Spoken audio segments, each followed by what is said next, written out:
Hey guys, welcome back to my channel. So today I have Friday favorites. These are my Fancifuls and Flounders for the week. I have everything ranging from eyeshadow to foundation to a hair product to a body product. So I've got a good mix of products to talk to you about today. So let's go ahead and get into it. So for eyes this week, I kind of bounced back between two different palettes. And the first palette that I used was the Kat Von D Monarch palette. And that's what she looks like. This is a beautiful neutral eyeshadow palette. If you're looking for just one eyeshadow palette that has beautiful neutrals in it, I highly suggest this one. I don't know if I would choose this over my Naked palette, but I think this would be a great addition to a neutrals collection if you already have the Naked palettes. The main colors that I used were Entomology, this cream color, Wrath, Summerfly, Killing Jar, Shadowbox, and Telepathy. And I do have a tutorial up with this palette, so if you'd like to see kind of a nice everyday glamorous look with this palette, I will link it below whenever it's up.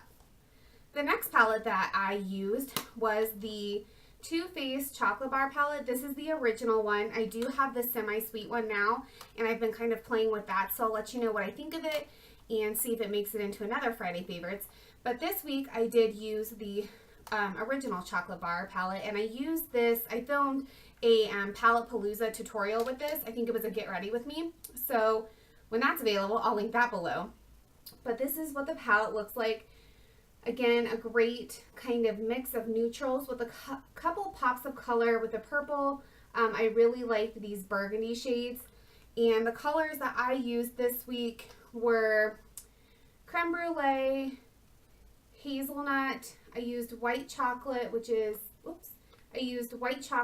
that off-white color. I used Champagne Truffle, Salted Caramel as a blending shade. So this really created a nice, just bronzy, warm, kind of smoky eye, and I really enjoyed it. So like I said, I will link the Get Ready With Me down below whenever that's available. Okay, so for foundation this week, I have been really enjoying drugstore foundations. I do have a wide variety of high-end foundations, but I've just been kind of gravitating towards my drugstore foundations, especially for everyday looks or when I'm going to work.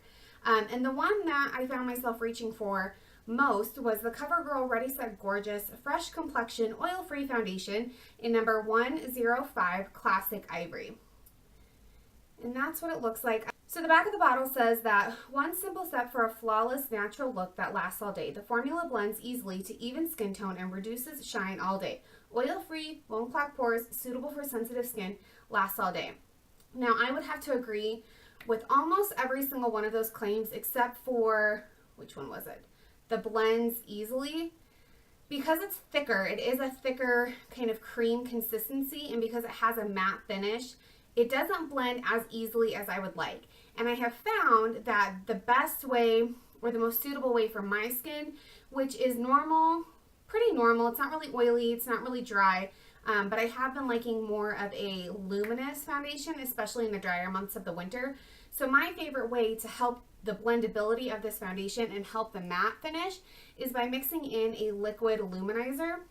And this specific one is the number 7 Highlights Illuminating Lotion. I really like this stuff, and this is great. You can put it on your cheekbones, you can put it on before you put foundation on, or you can do what I do and mix it in with your foundation. So my phone rang. People just know when I'm filming. So like I was saying, my favorite way to wear this is to mix in this liquid luminizer. You can apply it under your foundation, you can apply it just on your cheekbones over your foundation, or my favorite way is to blend it in with this foundation. It kind of reduces the coverage a little bit and adds just a beautiful luminosity so your skin doesn't look so dull. And this has just been my go-to foundation combination of the week. For blush and bronzer, I have been really loving my NARS Virtual Domination palette. This is the holiday palette. It's limited edition for the holidays.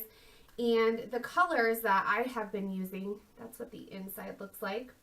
I have been using the Laguna bronzer.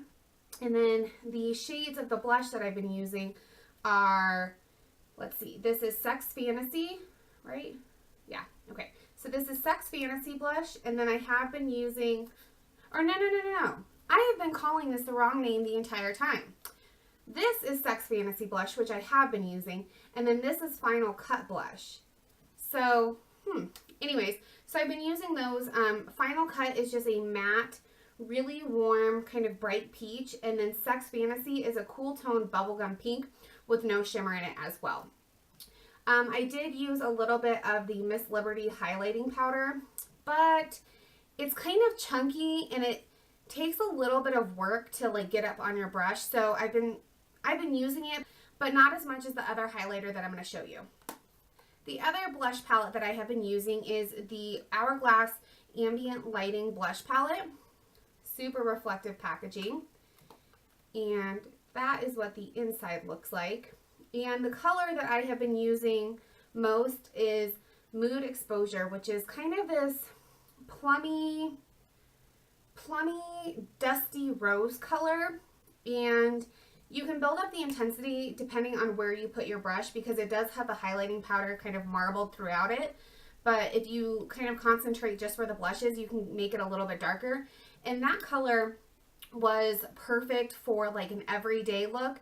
You don't have to really think about it. It's neutral enough where it'll go with any eyeshadow look. So I've been really enjoying using that blush. I do enjoy these other shades, but for me, they're a little bit more like spring summer shades because they're a little bit brighter. So for highlighter this week, I have been loving the Laura Mercier Matte Radiance Baked Powder in Highlight 01. And that's what she looks like. It's a huge compact, so it'll last you a really long time. But this is just the most perfect champagne, I don't think you're going to be able to see that. Perfect, like champagne, slightly gold highlighting powder. It gives, there's no chunks of like shimmer or glitter.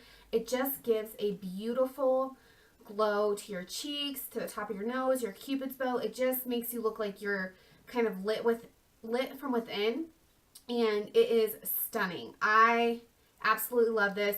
This is a great highlighter for fair skin girls. I know sometimes it can be hard to find a highlighter that doesn't like oxidize or put too much color, like either pink or bronze color on the high points of your face. So this is a really great option if you are fair skin and you're trying to find that perfect like champagne golden highlight.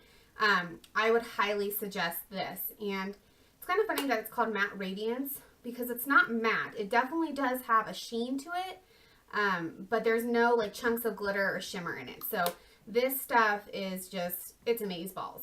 A hair product that I've been using this week is the Suave Professionals Moroccan Infusion Deep Conditioning Shine Mask for normal to dry hair.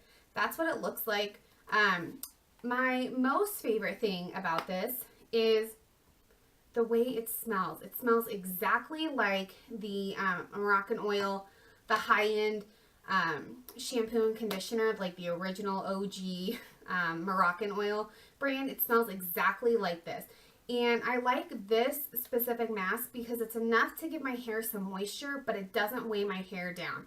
And I could use this honestly every single day and feel like my hair is in really, really good condition.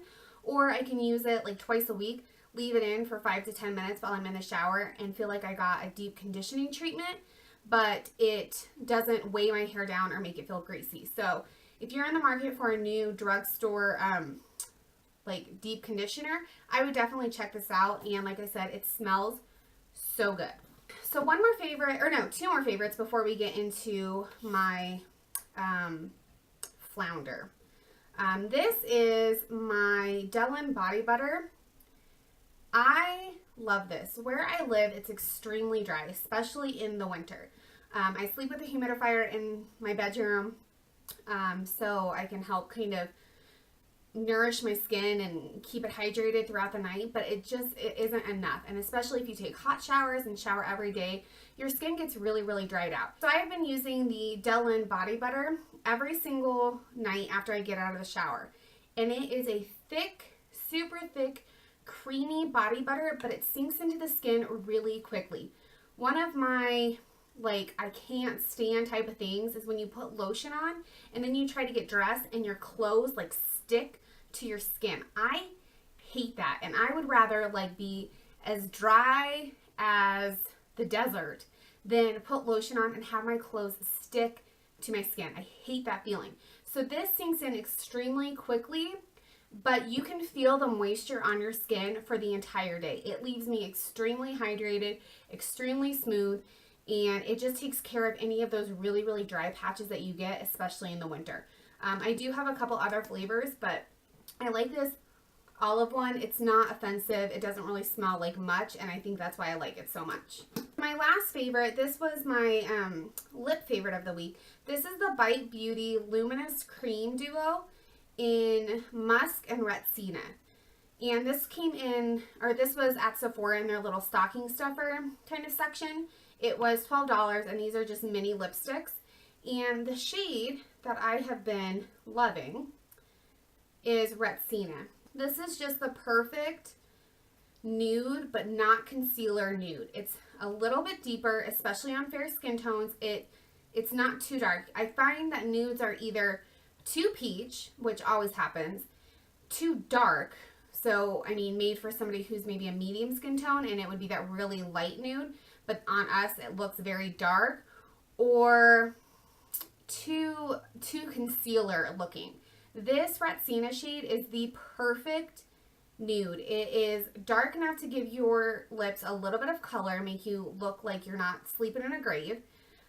It's not too warm, which I really appreciate because, like I said, a lot of nudes go too peach.